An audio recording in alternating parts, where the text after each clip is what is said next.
Well, hello everyone. Welcome back to another episode of Tattoos and Toddlers. Now, I have this really cool timing here where I told you I'll do this organically. And so what happens is that I've been out of the country for a couple of weeks, it feels like. And then I come back to figure out what in the world do I want to talk about? Well, my guest today helped get me back on track on what I really wanted to talk about. So I'd like to introduce you to Whitney. Hi, Whitney. Tell us about yourself real briefly. Hey, Jen, thank you so much for having me on the podcast today. My name is Whitney Hodges. I am a wife and a mom based in Central Texas, not too far from you, Jen, but That's I'm in a right. town called Liberty Hill, which is northwest of Austin. I am the co founder and co owner of Wedding Industry Ads, which is a boutique Google and Meta ads agency serving wedding pros and wedding venues. And that's how Jen and I crossed paths. I think we were both, speaking in the same sort of summit to help wedding pros with their marketing. And yeah, so that's what I do in my day to day. But really, before I was in the world of digital marketing, I had a 12-year career as a wedding pro myself, selling and servicing weddings here in the Austin area for first it started out at some like boutique, small, really beautiful wedding venues. And then I moved on and was in catering sales at Omni Hotels for a long time. And then most recently, Fairmont Hotels. And then COVID changed everything. And, I had a little crisis and just totally changed career paths, got into the world of digital marketing and running Facebook and Instagram ads. And from there, my world came full circle where me and my partner Daniela founded Wedding Industry Ads. So I get to kind of marry my past in the wedding and events industry with my current knowledge and currently what I love to do in the world of digital marketing and all the fun data and numbers and all that great stuff. And in the middle of all this, we discussed another reason why I have you on the podcast is because it's tattoos and toddlers, which means you are a parent of some sort. So I have you on here also to talk about that duality of everything that you just described, knowing the headspace that comes with having a job, whether it is your own business or whether you are working for someone else. And you have a 6-year-old. So, yes, I have a 6-year-old little girl. She just started first grade. Let's see, I guess about a week ago now. So we've been into the whole kind of back to school shuffle, right? Like coming off of the end of summer and these feelings of sadness of like, oh my gosh, summer's over. Like, how did it go by so fast? She's entering a new grade. Like, how is she growing up so fast? But then on the other side of things, I'm feeling kind of refreshed and renewed because now we've got this sort of like set schedule that we're on. And, I have some more time back in my days to be spending some more time on myself, but also putting more time into the business. So it's kind of that constant struggle of like, the mom guilt that never goes away, And that's right? kind Of of what the topic is about today. We're going to kind of dive into what kind of she just said was we've had this period of time in the summer. And for those of us in the wedding industry or the events industry and all of the above, some events are like all year long, but then you're wanting to spend time with your kid during the summer if they are in school and you have this extra time during the summer to spend with them. It's like that headspace of how much time do we devote to this family time? How much time to the business and how many ways do we make it work in a day, right? I feel like timing is everything. Like does your calendar tend to be like it shifts when she's in school versus she's not in school, right? Like you have time that you devote to your business and your family. How does that tend to look for you? Like as we're talking about that transition from summer back to school, and you were talking about the schedule shift, which I think is great because as we know, the school has us there at certain hours of the time. If you're homeschooling, God bless you, that is not for me. But when we send our babies to school and we got to get them there by say 7:40 to start, like how does your days start to look from summer then into the back to school when it comes to your parenting life switching up a little bit? I mean, it's so night and day drastically different, right? Summertime, like we don't really do bedtimes. We kind of like let her do her own Mm. thing, go to bed when she is tired, sort of thing. And so in the evenings, that can kind of be a trade-off, right? Because we're then usually going to bed around the same time. So my husband and I aren't necessarily like getting alone time in the evenings after she's gone to bed, but she then sleeps in late in the morning in the summer, right? So I've got a little bit of time to myself in the mornings to have my coffee, maybe catch up on email or Slack, like get a little bit of work done. But it's so like fluid in the summers, right? There are some days where she might be up at 7 or 8. There are other random days where she would sleep in until like 10 or 10:30. And I'm like, oh my gosh, she's like 6 going on 15. Like, what is happening? Um, but that would mean that there was just so much fluidity during the summer, right? And so the work that I was doing would just be kind of like little like stolen moments when I could, sort of thing, or even just kind of like scheduling a meeting, especially if it was a client or a sales call, felt more stressful because I'm like, okay, I've got to make sure that she's occupied. Like, should I set it up so that she's with my mom or my mother-in-law, or have a sitter come over?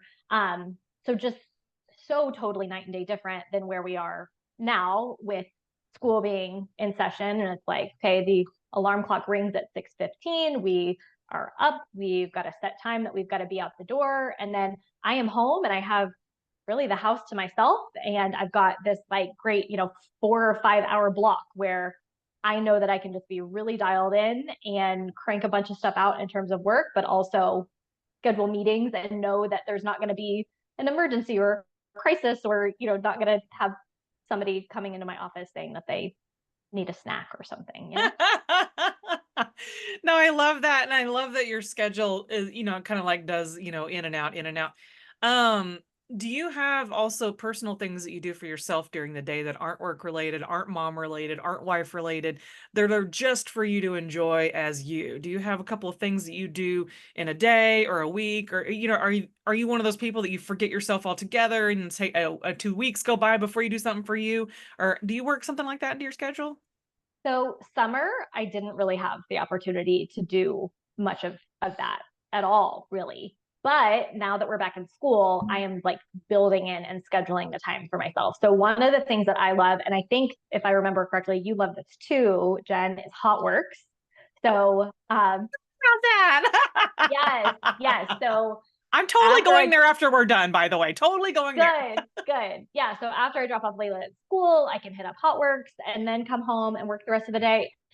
Full transparency, I haven't fully coming off of the summer where I was hardly there. I've got to get back into the routine, right? So I think I've been like once or twice since she's been back at school. I need to really kind of like pick some set days where I'm going to be going back after I drop her off.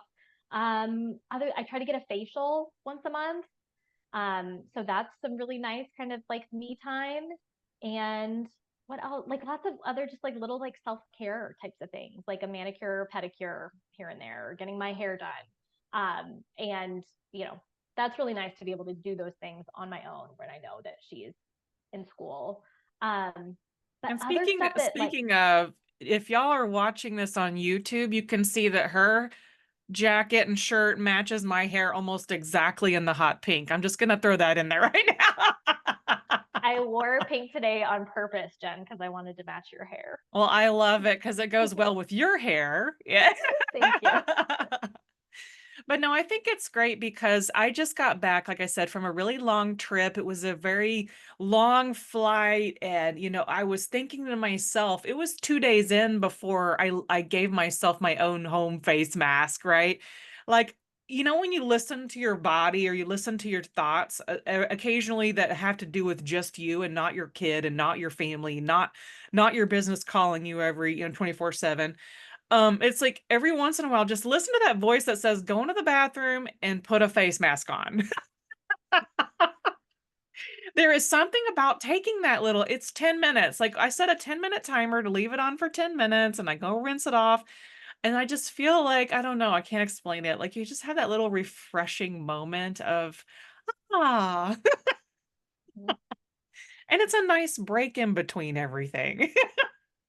Yes, yeah. I love little moments like that. Honestly, I love alone time. Like, I like being alone. So, summertime when, she's kind of home with me throughout the day, or even, us getting to go on lots of fun little family trips and vacations and stuff like that. It's just like a different um, dynamic of us all, just a lot of togetherness, which is so Yes. great. And I'm so like grateful for and blessed for. But at the same time, too, I recognize that I do need some alone time to really be able to recharge. And I don't get quite as much of that during the summers, I think. And I was talking, it's so weird. I met with my neighbor out on the sidewalk yesterday, and she was missing a package, and so she was asking all of the neighbors about this missing package, and as I was standing out there with her, I realized that I very rarely talk to my neighbors, and that was a really cool moment where I could connect with somebody that I hadn't opened myself up for before. And so here I am exchanging phone numbers. I'm going to get to know her a little bit better, right? We've only lived here for 19 years. So it's like, better late than never, right? But I was thinking to myself about those little opportunities that have nothing to do with anything except human connection. And even if it's just connecting with yourself or it's connecting with somebody new, I just found myself really enjoying that little bit of time burning my feet on the sidewalk, running out to my mailbox. Because as you know, it's really, really hot right now. And I thought to Mhm. myself, I'm just going to run out to the mailbox and, literally run out to the mailbox with the hot sidewalk. And then I was just, having that little bit of time outside reminded me to get out every once in a while, just to leave the house. Leave the house. And sometimes we call it grounding, where you go connect to the earth, or you go outside and just get out of your little bubble. There's something important about that. And I love that, we've all find our little ways, right? We all find our little ways to do things a little differently. And then we have that headspace with our parenting where, how do we teach our kids that too, right? Mhm. How do Yeah, we start no. to teach our kids about the importance of just it's okay to be alone and it's okay to be around other people? Mhm. Yeah, and figuring out kind of the balance between the two. Because I mean, for my daughter, being an only child, she's used to having lots of, independent playtime, right? And so there can be times where we're having a play date or even with cousins or family or things like that, and she can get burnt out more quickly than other kids. And she's not afraid to say, I need some alone time. I need a minute. Um, but sometimes she's not always necessarily the best about communicating that, like Yeah. when you have a guest over, you really shouldn't just like go in your room and close the door and not tell anybody sort of thing. So yeah, You know, there is kind of a fine line there. And and I it's was definitely something to learn. I was gonna say, like, and I've realized this as an adult now. Like, I used to feel really guilty for needing to leave the room because it was just too Mm-hmm. much. And you love your family. Mm-hmm. You like being with your family most days. And at family events, it just started to get overwhelming, and I would just sit there like a zombie, like I need to leave the room kind of a thing. Eventually, I Mm-hmm. just started learning how to leave the room. Yeah. And it was so much better for my health. I found that if I just let myself go off into a room without guilt, without shame, I was replenished and ready to come back again. But it took me a really long time to figure that out for myself. And I think because as moms or as parents, we don't think that we're that important, or we don't Mm-hmm. think that that is important, like de-stressing yourself from your own family. I don't know, like maybe I'm the only one that gets stressed out around family, but or just loud scenarios and situations where there's too many people in a room and you're just like, you know, perfect example, a McDonald's playroom. Oh my God, like it gets really crazy really quickly. Very overstimulating. Yeah, just to be in a situation where there's a lot of movement, a lot of noises, everything like that. And yeah, that is so important, Jen, to just be able to take a minute for yourself to just kind of breathe and recharge and come back when you're ready. Yeah, it's so freeing to learn how to do that and be okay with it. And Mm-hmm. especially like we were talking about the mom guilt or the guilt that comes with, let's, for me just traveling. And what does my husband do? He texts me and says, "Well, she woke up crying this morning." And I was like I needed to know that. I don't know if you've ever had that happen yet, but it's like it's one of those things where you're like, I don't need this information unless it's an emergency. I really don't need that in my head right now. Yeah, you're like, I'm thousands of miles away. Like what can I do other than just feel bad? So is that the longest? I assume that's the longest you've ever been away from your daughter then, right? Uh, I probably had well, and also as our kids get older, their definition of, how long is mommy gone for changes because they still don't have an idea of space and time. They Right. have no idea. We can Mm-hmm. tell them, we can show them on a calendar, but they still have no idea what that looks like. I told Right. her I was going to be back on a Friday and she thought it was 3 days from the day I left and I was like, "No, Mm-hmm. like I showed you on my calendar. This is how long I'm gone." Yeah. And I talked her through it and I Mm-hmm. said, "This is what's going to happen." And I wrote on the calendar every day I was going to do something basically where I was going. And I said, Mm-hmm. "Mommy is doing an art show. Mommy is doing a convention. Mommy is doing on the plane, or mommy's on the plane." And I would just detail everything out for her, but none of it helped. So I was just like, well, I mean, what can you do? But I felt the communication was important. I was like, I didn't want to leave her hanging. Right? Mm-hmm. You don't wanna leave them hanging, even though they're so little.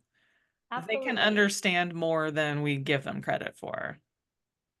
That's totally true. And I do think that it's helpful for them to have an understanding of what we're doing and what we're working on and what goes on in our lives that is separate from them too, right? So that they can grow up and also be mothers and understand that their life isn't just about being a mom, right? There are so many other important things that go into it that Yeah. make us the people who we are.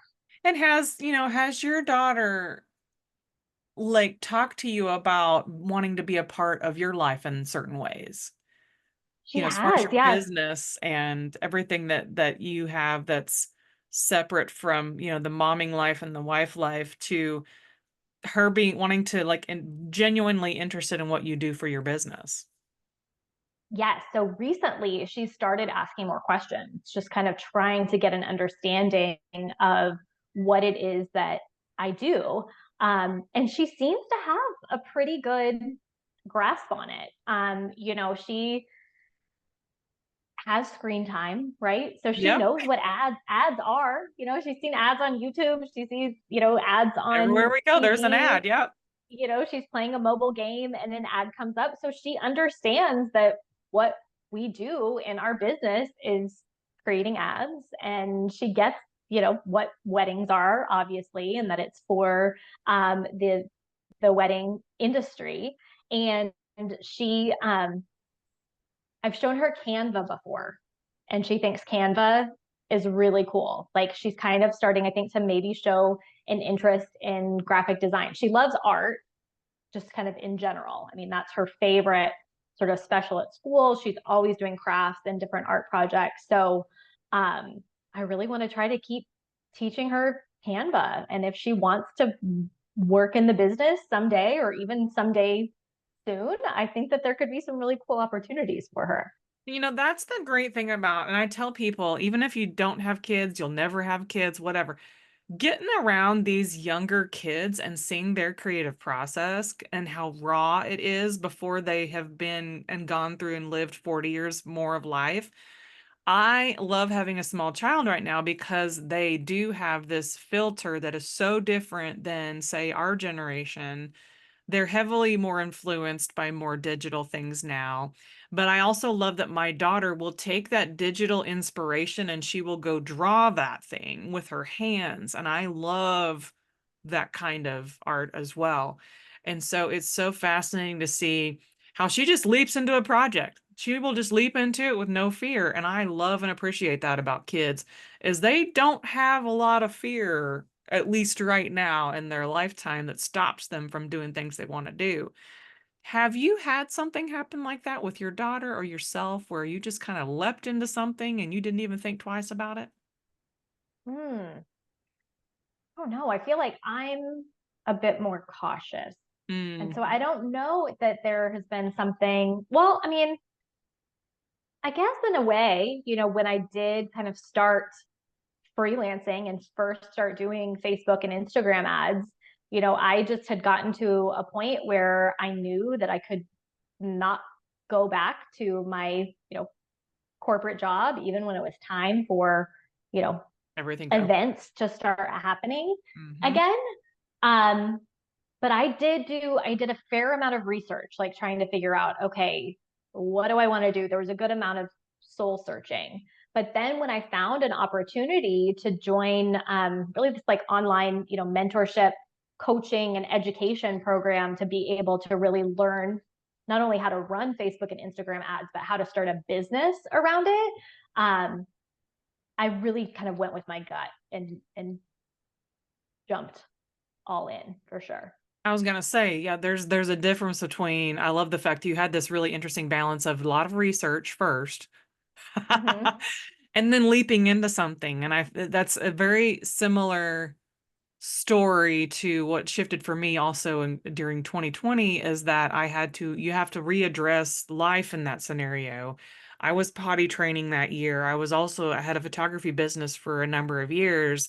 And I was like, and everybody was trying to always find a workaround. If they were a full-time photographer, they were trying to find a workaround to still have income, even though they couldn't have personal contact with people. And I appreciated that innovation and the things that people were doing to try to continue to make it through. Um, and that's when I realized I still obsessively loved weddings Mm-hmm. and I love doing them. And then I also love just creating in general, like creating art and whatever that looks like. And so, having those little shifts and then also raising a family in the midst of all of these shifts and changes of the world is just something intriguing for me, and it does involve overcoming a lot of different fears. So, and I think kudos to everybody listening who has dealt with the things that we've dealt with. We've walked through a lot of things together, both as a world and then sometimes cities and states, or if you're in the United States, you've had to walk through something even via city and state, just to overcome certain things that, to get to the passion path that you want to go on. Mm-hmm. And so let's take a minute to go back to little Whitney, little tiny Whitney. Mm-hmm. What was little tiny Whitney doing in school back then? Did you enjoy some of the things that you walked into as a corporate? Like, did you enjoy certain things that kind of just led you right into those first jobs? Like, what was your first job? My first Your job, first let's job see, like ever. my first job ever, First really? job Like, I ever, mean, just because why not? Like, mine was a salad bar runner at a restaurant. Nothing to do with what I'm doing now. so yeah, other than like babysitting, like my first Uh-huh. job where I went into a job was at a boutique in Plano during the summer, a cute little fashion boutique called Dress and Gaudy that had No. like all this like bling and bejeweled stuff, and it was fun. I loved it. I mean, I would just spend my whole paycheck there on clothes, but it was fun. And I mean, there were definitely some creative aspects to that, like the Uh-huh. window displays and putting together outfits and all of that sort of stuff. I And definitely that was into fashion as a kid. I sort of say I love that because in my I was about 18 when I consider my first real job. I was doing everything I could to avoid people contact, which is funny because a salad bar has tons of people, but I didn't have to like do customer service. I just had to fill the food and then leave. And yours is definitely much more, service based. You're around a lot of people, they're shopping for things, you're probably checking them out. I feel you on the window design. That is so much fun. Like that's the kind of stuff that I really enjoyed too. Like back in the day was just always creative, but didn't always have a creative job until I fell into the photography world. But so our conversation has gone fairly quickly, but we have one more thing that we haven't talked about yet, and I want to hear your tattoo story. So please tell me everything and anything about your tattoo story. Okay. So I have a teeny tiny little heart tattoo in a very discreet location, kind of on my like inside hip to where, you know, it's always covered, right? I turned 18 and I just wanted a tattoo. I wanted to get one because I could get one, but I didn't want to get something, I guess, that I would regret, right? Or that I would ever be embarrassed about. I also didn't really need my parents knowing at the time, sort of So thing. you have it in that place for that reason. Um, and I had a girlfriend at the time, one of my good friends from high school, who her birthday was around my time too, and we're just like, okay, we're 18, we're gonna go get tattoos together.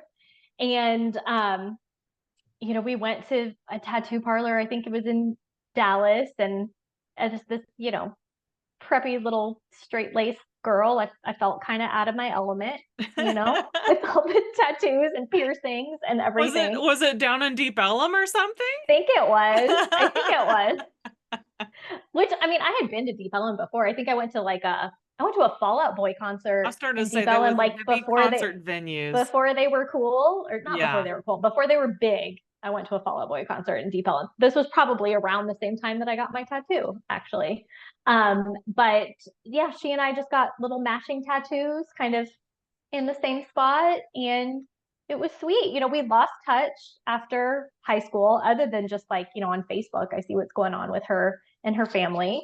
Um, but so it does also kind of give me this constant reminder of just like my sweet friend from high school, sort of thing, kind of just like encapsulates this moment or time in my life that is now starting to really feel like a really long time ago. I was gonna say, I've been telling the story of, there was recently I was talking about the 90s and how pivotal it was for me to run and get my first tattoo in 1994. And then I've had it redone since then, just because we were talking about how the tattoos start to blob together after a while, depending on your tattoo. And I was just laughing because I'm having this conversation in Ireland with my tattoo artist, and she says, "Oh yeah, I have a lot of blobs on my body." I just started laughing. And I was like, "I bet that your heart is not a blob though. I bet it's just still a heart." It is still a heart. I don't know. I haven't inspected it too closely lately. I've probably stretched a little, definitely faded a little. But yeah, that would have been in '04 that I got the tattoo. So Oh, it's been a while. that's 20 years. 20 years 20 though. That years. I'm is coming up on my 20 20-year tattoo anniversary. tattooversary. Oh my gosh. And that's just too fun. And yeah, like I guess that would be 30 years for mine then, roughly, Mm-hmm. give or take, because I was doing this talk about The Crow, and The Crow came out in 94, and it was a 30-year anniversary or 40-year, and I don't even know anymore. 30-year anniversary. And I was just like, are you kidding me? Where did my life go? And then I can remember everything that happened in that year that was pivotal, right? Mm-hmm. So I love the fact that your little tiny tattoo, I say tiny, I don't even know how big it is. Um, Like nothing. It's Aw, and tiny. Yeah. 20 years old, 20-year-old little heart tattoo. And I take it that it never bit you again to go get another one. Mm-mm. Got I got my tattoo fixed from that. That was You're good. like, you're good. And I love that. I have met a handful of people that feel the same way. I love that. I have a friend of mine who's a wedding planner, and he's like, I just want a cupcake and that's it. Got a cupcake and I'm done. And then there's those of us who are going to places like Wedding MBA, and we're already all planning to go together to get little flash tattoos at Wedding MBA this year. So it's gonna be super fun and hilarious to walk through that again. And just but I love the fact that whatever tattoo experience you had, it was shared with somebody. And I think that is what makes me happy. Just to hear that, even if you never get another one again, you've got this cute little heart and it's got a great memory attached to it. So, but thank you for sharing that part of your story with us today. And thank you for sharing a little bit of your insights as to being a parent and a business owner. And those of us who were, a gazillion years ago, our first jobs, and how some of it leads us into what we do now, and some of it has nothing to do with what we do now. But it's all a Very part of the true. story. I think it's great. So, as we're leaving our listeners today with one final inspiration for today's talk, what would you leave them with today? One final inspiration. Yeah. Oh, such a great question. I know. That's why I ask it. Oh, you put me on my toes. Let's see. I think it's just that like we're always working towards the balance, right? The balance of being a working mom, being a mom in general, owning a business. And just embracing that there are going to be ebbs and flows, right? And that things are going to get off balance sometimes in certain seasons of your life, but that doesn't mean that you won't be able to get it back on track. But just knowing that it's probably going to get tipped off balance again. And that's just kind of life. And it's just always something to kind of be working towards. Me like embracing that has helped me a lot lately for sure. Yeah, and then I think everybody else can relate to that in how our lives can change in an instant, and Mm-hmm. the things that we have not planned for will pop up, and then there's the Yep. things that we've been working on our whole life that just pops up in front of us, and we can walk into it with our hands open and ready to embrace everything that is about whatever happens to us in this life, whether it is good or bad. Embrace that moment. Don't run from it. Just in a weird way. I know it's going to hurt sometimes. I know it's going to be sad sometimes, but this is what makes us human, and this is what makes the life experience worth living. So, thank you for joining us today, Whitney. And we will talk again soon on the next episode of the Tattoos and Toddlers podcast. And meanwhile, y'all be good to each other out there, or as Bill and Ted would say, be excellent to each other. Talk to you Thanks, soon. Jen. Bye.